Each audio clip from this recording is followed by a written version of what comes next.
افلا يتدبرون القرآن ام على قلوب اقفالها، تو کیا یہ لوگ قرآن میں غور نہیں کرتے یا دلوں پر قفل لگ رہے ہیں؟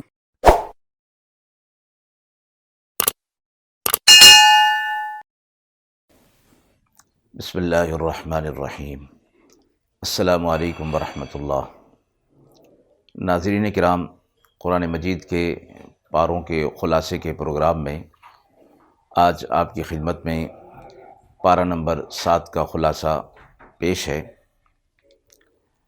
اس پارے میں کل 19 رکوع ہیں۔ سورہ مائدہ جو کہ چھٹے پارے سے شروع ہوئی تھی، اس پارے میں بھی جاری ہے، اور اس پارے میں آیت 83 تا آیت 120 پر یہ سورہ مائدہ مکمل ہو رہی ہے، اور اس کے بعد سورہ انعام ہے۔ رکوع نمبر 1، آیت نمبر 83، وَإِذَا سَمِعُوا مَا أُنزِلَ إِلَيْكَ مِن رَبِّكَ، اور جب وہ اس کلام کو یعنی قرآن مجید کو سنتے ہیں جو ہم نے آپ کی طرف نازل کیا ہے، تو ان کے آنسو جاری ہو جاتے ہیں، اس لیے کہ انہوں نے حق کو پہچان لیا۔ اس آیت کا شان نزول یہ ہے کہ ہجرت سے قبل صحابہ اکرام رضوان اللہ تعالیٰ علیہم اجمعین کی ایک جماعت حبشہ کے بادشاہ نجاشی کے پاس گئی تھی۔ حضرت جعفر طیار رضی اللہ تعالیٰ عنہ نے اس کے سامنے دربار میں سورہ مریم کی آیات تلاوت کی۔ یہ لوگ مسیحی مذہب سے تعلق رکھتے تھے۔ نجاشی اور اہل دربار نے جب قرآن مجید کی یہ آیات سورہ مریم کی آیات سنی تو بہت متاثر ہوئے اور رو پڑے۔ اس لیے فرمایا گیا، کلام حق سے متاثر ہو جانا اور آپ دیدہ ہو جانا سنت صالحین ہے، یعنی دل کے اندر رقت کا پیدا ہو جانا یہ دل کے نرم ہونے کی نشانی ہے اور حق کے قبول ہونے کی نشانی فرمائی گئی ہے۔ رکوع نمبر 2، آیت نمبر 87، یا ایہا الذین آمنوا لا تحرموا طیبات ما احل اللہ لکم، ایمان والوں کو کہا جا رہا ہے کہ اللہ نے جو تمہارے لیے حلال چیزیں پیدا کی ہیں، پاکیزہ چیزیں پیدا کی ہیں، انہیں تم اپنے اوپر حرام نہ کرو، یعنی یہ نہ ہو کہ تم انہیں حرام سمجھتے ہوئے ان سے بالکل اجتناب کر لو اور حد سے آگے نہ بڑھو۔ یہ حد سے آگے بڑھ جانے والے اللہ کو ناپسند ہیں۔ حلال اور پاک چیزوں کو ثواب سمجھ کر چھوڑ دینا تقویٰ نہیں ہے، بلکہ ان کو استعمال کیے جائے اور اللہ کا شکر ادا کیا جائے۔ کسی مرض کی وجہ سے یا طبیعت کو موافق نہ آنے کی وجہ سے کسی چیز کو چھوڑ دیا جائے، اگرچہ وہ مستقل ہو، تو وہ اس میں داخل نہیں۔ آیت 89، لا یؤاخذکم اللہ باللغو فی ایمانکم ولکن یؤاخذکم بما عقدتم الایمان، لغو قسم اور منعقد قسم، یعنی لغو قسم وہ ہے جو بلا ارادہ بغیر کسی نیت کے زبان سے نکل جائے، اللہ کی طرف سے اس پر مؤاخذہ نہیں ہے۔ اور ایسی چیز جس پر کہ قسم نہیں کھائی جاتی، نہیں اٹھائی جاتی، اور اس بات پر قسم اٹھا لی جائے تو یہ بھی لغو قسم کے اندر شامل ہوگی، اور اس پر اللہ کی طرف سے مؤاخذہ نہیں، اگرچہ ایسا کرنا اچھا بھی نہیں۔ وہ قسم جو آئندہ زمانے میں کسی کام کے کرنے یا نہ کرنے کے بارے میں ہو، پھر اسے توڑ دیا جائے تو اس پر گناہ ہے، اور اس کا کفارہ بھی اس آیت مبارکہ کے اندر فرمایا گیا ہے۔ کفارے کی 3 صورتیں بتائی گئیں، کوئی بھی ان میں سے اختیار کی جا سکتی ہے۔ نمبر 1، 10 مسکینوں کو صبح و شام اوسط درجے کا کھانا کھلایا جائے۔ نمبر 2، 10 مسکینوں کو اوسط درجے کا کپڑا دے دیا جائے۔ نمبر 3، 3 روزے مسلسل رکھ لیے جائیں۔ امام ابو حنیفہ رحمۃ اللہ علیہ فرماتے ہیں یہ 3 روزے مسلسل یعنی لگاتار ہونے چاہیے۔ یہ کفارہ وہ قسم جو منعقد قسم ہے، اس کے توڑ دینے پر اس کو یہ کفارہ ادا کیا جائے گا۔ آیت 90، یا ایہا الذین آمنوا انما الخمر والمیسر والانصاب والازلام رجس من عمل الشیطان۔ اس آیت مبارکہ میں شراب، جوا، بت اور جوئے کے تیر، ان کو حرام فرمایا گیا ہے۔ اس کے لیے حرام کا لفظ نہیں بلکہ رجس کا لفظ فرمایا گیا ہے، اور رجس ایسی چیز کو کہا جاتا ہے جس سے انسان کی طبیعت کو گھن اور نفرت پیدا ہو جائے، اور ان تمام چیزوں کو حرمت کے ساتھ ساتھ، رجس کے ساتھ ساتھ شیطانی جال کہا گیا۔ اس لیے ان تمام چیزوں سے اجتناب کرنا ضروری ہے، اور اہل ایمان کو خطاب کر کے فرمایا گیا کہ ان سے اجتناب کرو، یہ رجس ہیں۔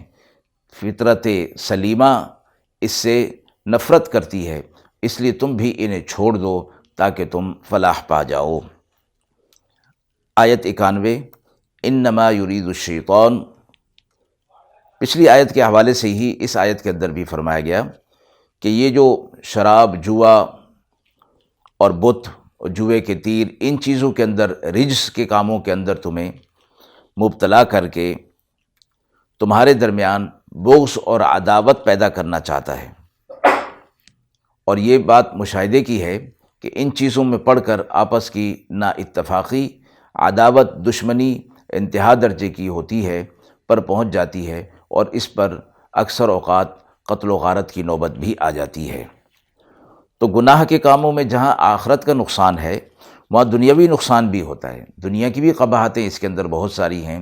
شراب سے اور جوئے سے مال کا نقصان ہونا، اور شراب سے جسمانی صحت کا نقصان ہونا، یہ بھی اس کے ساتھ ہے۔ گناہ کا معاملہ تو آخرت کے ساتھ ہے، لیکن دنیاوی قباحتیں بھی اس کے اندر ہیں۔ یہی چیزیں تمہیں اللہ کے ذکر سے اور نماز سے غافل کر دیں گی۔ ان چیزوں میں جب تم پڑ جاؤ گے تو نماز سے، ذکر اللہ سے غافل ہو جاؤ گے۔ وَيَصُدَّكُمْ عَنْ ذِكْرِ اللَّهِ وَعَنِ الصَّلَاةِ۔ اللہ کے ذکر اور نماز جیسی اہم عبادت سے تم اس کے اندر پڑھ کر غافل ہو جاؤ گے، جو کہ انتہائی نقصان کا سودا ہے۔ رکوع 3، آیت 95، یا ایھا الذین آمنوا لا تقتلوا الصید وانتم حرم۔ حالت احرام میں شکار کی ممانعت ہے، اور اگر کوئی اس طرح کر لیتا ہے تو اس کے کفارے کا ذکر فرمایا گیا۔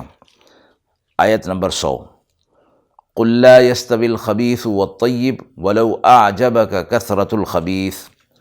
اچھا اور برا، خبیث اور طیب، اللہ کے نزدیک بھی اور عقل سلیم والے کے لیے بھی برابر نہیں ہو سکتے۔ دنیا میں خبیث کی ترقی اللہ کے ہاں مقبولیت کی دلیل نہیں ہے، یہ اللہ کی طرف سے ایک تکوینی مصلحت ہے۔ آج دنیا میں بدی کی کثرت ہے، اور اس میں ظاہری خوشنمائی بھی رکھ دی گئی ہے، اور ایسا ہر زمانے میں ہو رہا ہے، اور ہوتا رہا ہے، اور ہوتا رہے گا۔ لیکن یہ چیزیں اگر کثیر بھی ہو جائیں تب بھی برابر نہیں ہو سکتی، اور یہ فرمایا گیا وَلَوْ أَعْجَبَكَ كَثْرَةُ الْخَبِيثِ۔ اگرچہ خبیث کی کثرت تمہیں تعجب کے اندر ڈال دے کہ یہ اتنی تعداد میں کیوں ہیں، یہ کثیر کیوں ہیں، تب بھی اللہ کے ہاں یہ برابر نہیں ہو سکتے۔ رکوع 4، آیت 101، یا ایھا الذین آمنوا لا تسألوا عن اشیاء ان تبد لکم تسؤکم۔ اس میں ایسے سوال کی ممانعت ہو رہی ہے اہل ایمان کو جو فضول اور لا یعنی ہوں، اور مثال دی گئی کہ موسیٰ علیہ السلام سے یہود ایسے بہت سے سوالات کیا کرتے تھے جن کا مقصد محض سوالات ہی ہوتا تھا، اور خود الجھنا اور موسیٰ علیہ السلام کو الجھانا ہوتا تھا۔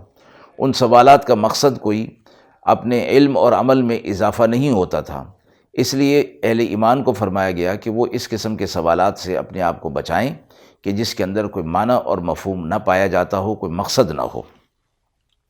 آپ صلی اللہ علیہ وسلم نے فرمایا ہے کہ آدمی کے لیے یہی بہتر ہے کہ وہ لا یعنی کاموں اور لا یعنی چیزوں کو ترک کر دے، یعنی جو بھی چیزیں ہیں، لا یعنی کام ہیں یا لا یعنی باتیں ہیں، ان سب کو چھوڑ دیا جائے۔ آیت نمبر 105، یا ایھا الذین آمنوا علیکم انفسکم۔ اے ایمان والو، تمہارے اوپر تمہاری ذمہ داری ہے۔ دوسروں کی فکر میں فرمایا تم کیوں گھلے جا رہے ہو، تم سے تمہارے احوال کی پوچھ ہوگی۔ علیکم انفسکم یعنی اپنے نفس کی نگرانی اپنے اوپر تم لازم کر لو، رہی بات کہ دوسرے کا برا عمل، وہ تمہیں کوئی نقصان نہیں پہنچائے گا۔ یہاں اس بات کو یوں نہیں سمجھنا چاہیے کہ ہر آدمی کو یہ کہا گیا کہ وہ اپنے اعمال کو دیکھے اور دوسروں کی اعمال کی فکر نہ کرے، حالانکہ قرآن مجید نے ہی یہ فرمایا کہ امر بالمعروف اور نہی عن المنکر اپنے استطاعت کے دائرے میں اس کو ضرور کرنا ہے، اور 3 جو استطاعت کے دائرے رکھے گئے، درجے رکھے گئے، ان میں سے ایک جو ہے وہ ضرور اختیار کرنا چاہیے۔ لیکن یہاں یہ فرمایا گیا کہ وہ کام اپنی جگہ پر، لیکن اس کے بعد اس کو اختیار کرنے کے بعد اگر کوئی حق پر نہیں آتا اور صراط مستقیم پر نہیں آتا، اپنی اصلاح نہیں کرتا، تو پھر تم سے اس بارے میں کوئی سوال نہیں ہوگا، بلکہ تم اپنے معاملے کی فکر کرو۔ رکوع نمبر 5، آیت نمبر 109، یوم یجمع اللہ الرسل فیقول ماذا اجبتم۔ قیامت کے دن انبیاء علیہ الصلوۃ والسلام سے یہ پوچھا جائے گا کہ جب آپ نے لوگوں کو دین حق کی طرف بلایا، اللہ کا پیغام پہنچایا، تو ان لوگوں کا کیا جواب تھا؟ انبیاء علیہ الصلوۃ والسلام جواب میں فرمائیں گے لا علم لنا، ہمیں ان کے ایمان کا کوئی علم نہیں، آپ علام الغیوب ہیں، اللہ تعالیٰ ہی ان کے علم سے واقف ہے، ان کے ایمان سے واقف ہے۔ رکوع نمبر 6، آیت نمبر 118، ان تعذبہم فانہم عبادک۔ یہ بات حضرت عیسیٰ علیہ الصلوۃ والسلام آخرت میں فرمائیں گے اپنے ان لوگوں سے کہ جنہوں نے ان کے بارے میں غلط عقیدہ اختیار کر لیا تھا اور انہیں اللہ کا بیٹا قرار دے دیا تھا۔ تو فرمایا گیا کہ اپنے بندوں پر، اللہ آپ اپنے بندوں پر ظلم یا سختی تو فرماتے نہیں، اور اگر آپ انہیں عذاب دیں گے تو وہ بھی عین عدل اور مصلحت ہوگی، حکمت ہوگی، تو اس لیے آپ، اگر یہ آپ کے بندے ہیں، آپ انہیں عذاب دیں تو آپ کی مرضی ہے۔ آیت میں حضرت عیسیٰ علیہ الصلوۃ والسلام کے اس کلام کا ذکر فرمایا گیا۔ اس کے بعد سورہ انعام شروع ہوتی ہے جو کہ مکی ہے۔ رکوع نمبر 7، آیت نمبر 1، 2، 3 میں الحمد للہ الذی خلق السماوات والارض وجعل الظلمات والنور۔ اللہ تعالیٰ کی تعریف، اللہ تعالیٰ کی عظمت، اللہ تعالیٰ کا خالق اور مالک ہونا، آسمان و زمین کا پیدا فرمانا، آسمان سے پانی برسانا، زمین سے نباتات کا نکالنا۔ فرمایا کہ جو اہل فکر ہیں، اہل علم ہیں، اہل عقل ہیں، وہ ان چیزوں سے نصیحت اور ہدایت حاصل کرتے ہیں۔ رکوع نمبر 8، آیت نمبر 17، وَإِن يَمْسَسْكَ اللَّهُ بِضُرٍّ فَلَا كَاشِفَ لَهُ إِلَّا هُوَ وَإِن يُرِدْكَ بِخَيْرٍ فَلَا رَادَّ لِفَضْلِهِ۔ ہر نفع اور ہر نقصان کا مالک اللہ ہے۔ جس کسی کو دنیا کی اور آخرت کی عافیت کی طلب ہے، اسے چاہیے کہ وہ صبر کی عادت ڈال لے اور مخلوق سے خالق کا شکوہ کرنا چھوڑ دے اور اپنی حاجتوں کو اللہ کے حوالے کر دے، اور فراخی کی امید بھی اللہ ہی سے رکھے۔ آیت میں فرمایا گیا کہ مشکل اور پریشانی اللہ ہی کی طرف سے آتی ہے اور جاتی بھی اللہ ہی کی طرف سے ہے۔ تو مومن کو اس معاملے میں اگر مشکلات مصیبتوں میں ہے، کیا رویہ اختیار کرنا چاہیے؟ صبر کا، اور اگر اللہ کی طرف سے کوئی خیر اس کو پہنچ رہی ہے تو وہ پہنچ کر رہے گی۔ رکوع نمبر 9، آیت نمبر 29، وَقَالُوا إِنْ هِيَ إِلَّا حَيَاتُنَا الدُّنْيَا وَمَا نَحْنُ بِمَبْعُوثِينَ۔ مجرمین کہتے تھے کہ دنیا کی زندگی ہی سب کچھ ہے اور ہم دوبارہ زندہ ہونے والے نہیں ہیں۔ آخرت کا انکار کر دیتے تھے جب ان سے کہا جاتا کہ یہ زندگی بہت تھوڑی ہے اور آخرت میں تم دوبارہ زندہ کیے جاؤ گے اور ان اعمال کی جواب دہی ہوگی، تو اس چیز کا وہ انکار کر دیا کرتے تھے۔ رکوع نمبر 10، آیت نمبر 32، وَمَا الْحَيَاةُ الدُّنْيَا إِلَّا لَعِبٌ وَلَهْوٌ۔ دنیا کی زندگی کی ناپائیداری کے بارے میں فرمایا کہ کھیل اور تماشا۔ جس طرح آدمی کھیل اور تماشے میں منہمک ہوتا ہے تو وہ ارد گرد سے بے خبر ہو جاتا ہے، اسی طرح فرمایا کہ جو شخص دنیا کی زندگی کے اندر منہمک ہو جاتا ہے، مشغول ہو جاتا ہے، تو پھر وہ دوسری چیزوں سے غافل ہو جاتا ہے۔ تو دنیا کی زندگی کے اندر مشغول ہو جانا اور آخرت کی طرف سے غافل ہو جانا، فرمایا کہ یہ انتہائی ناپسندیدہ بات ہے۔ اور اسی آیت کے اگلے حصے میں فرمایا گیا وَلَلدَّارُ الْآخِرَةُ خَيْرٌ لِلَّذِينَ يَتَّقُونَ، اور آخرت کا گھر ان لوگوں کے لیے جو تقوی اختیار کرنے والے ہیں وہ بہترین ہے۔ تو لہٰذا آخرت کی طرف توجہ ہونی چاہیے، دنیا کے کھیل اور تماشے، دنیا کی زندگی کے پیچھے پڑ کر اپنی آخرت کو خراب نہیں کرنا چاہیے۔ رکوع نمبر 11 آیت نمبر 42، وَلَقَدْ أَرْسَلْنَا إِلَىٰ أُمَمٍ مِّن قَبْلِكَ، اے نبی صلی اللہ علیہ وسلم، ہم نے آپ سے پہلے بھی امتوں کی طرف انبیاء علیہ الصلوۃ والسلام کو بھیجا، پھر انہوں نے ان کی تکذیب کی تو ہم نے انہیں بہت سی چیزوں کے اندر آزمایا اور انہیں تنگ دستی کے اندر مبتلا کر دیا، پھر بھی وہ لوگ اپنے تکذیب سے، جھٹلانے سے باز نہیں آئے۔ رکوع 12 آیت 54، وَإِذَا جَاءَكَ الَّذِينَ يُؤْمِنُونَ بِآيَاتِنَا فَقُلْ سَلَامٌ عَلَيْكُمْ۔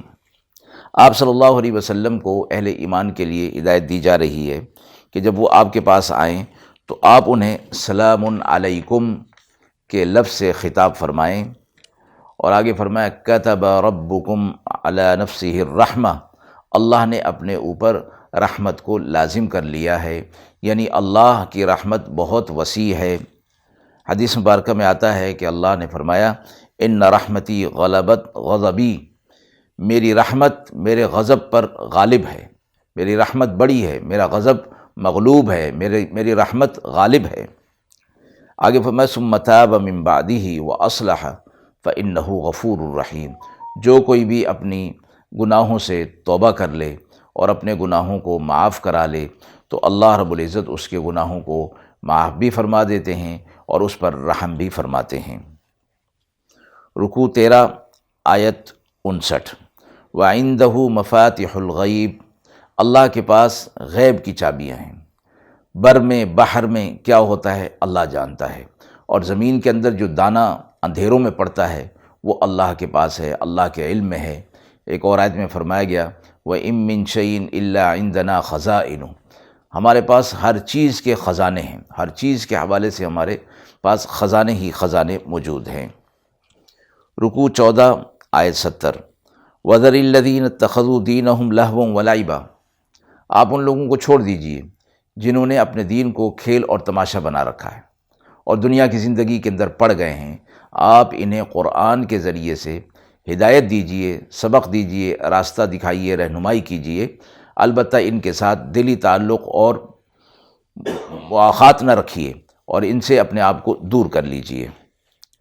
رکوع 15 آیت 74، وَإِذْ قَالَ إِبْرَاهِيمُ لِأَبِيهِ آزَرَ، اگلی 3-4 آیتوں کے اندر ابراہیم علیہ الصلوۃ والسلام کا واقعہ بیان ہوا کہ وہ شرک سے بیزار تھے جب انہوں نے اپنی قوم سے یہ کہا کہ جب ستارے کو دیکھا تو شاید یہ میرا رب ہو، وہ غروب ہو گیا، پھر چاند کو دیکھا وہ غروب ہو گیا، پھر سورج کو دیکھا کہ یہ بڑا ہے وہ بھی غروب ہو گیا، تو انہوں نے فرمایا کہ میں ان سب سے بیزار ہوں، اور انی وجہت وجہی للذی، مشہور آیت نمبر 79، انی وجہت وجہی للذی فطر السماوات والارض حنیفا وما انا من المشرکین، میں نے اپنا رخ اس کی طرف کر لیا جو آسمان و زمین کا پیدا کرنے والا ہے اور میں مشرکوں میں سے نہیں ہوں۔ رکوع 17 آیت 92، وَهَذَا كِتَابٌ أَنزَلْنَاهُ مُبَارَک، یہ کتاب مبارک ہے جو ہم نے آپ کی طرف نازل کی ہے، یہ گزشتہ تمام کتابوں کی تصدیق کرنے والی ہے اور گزشتہ انبیاء علیہ الصلوۃ والسلام کی تصدیق کرنے والی ہے، اور اس میں ہم نے ساری ہدایت کی باتیں بتا دی ہیں۔ رکوع 18 اللہ کی عظمت کی نشانیاں اس میں بھی بیان فرمائی گئیں، ان اللہ فالق الحب والنوا یخرج الحی من المیت ومخرج المیت من الحی، زندوں کو مردوں سے نکالنا، مردوں کو زندوں سے نکالنا، اس میں نشانی ہے اہل عقل کے لیے، فرمایا اس میں نشانی ہے ان لوگوں کے لیے جو علم رکھتے ہیں اور جو تفکر کرتے ہیں، تدبر کرتے ہیں۔ رکوع 19 آیت نمبر 108، وَلَا تَسُبُّوا الَّذِينَ يَدْعُونَ مِن دُونِ اللَّهِ فَيَسُبُّوا اللَّهَ عَدْوًا بِغَيْرِ عِلْمٍ، یعنی آپ صلی اللہ علیہ وسلم فرمایا گیا کہ آپ ان لوگوں کے بتوں کو، معبودان باطلہ کو برا بلا نہ کہیں، ورنہ یہ لوگ اپنی لا علمی کی وجہ سے اللہ کو برا کہنے لگیں گے، جو کہ انتہائی بری بات ہوگی۔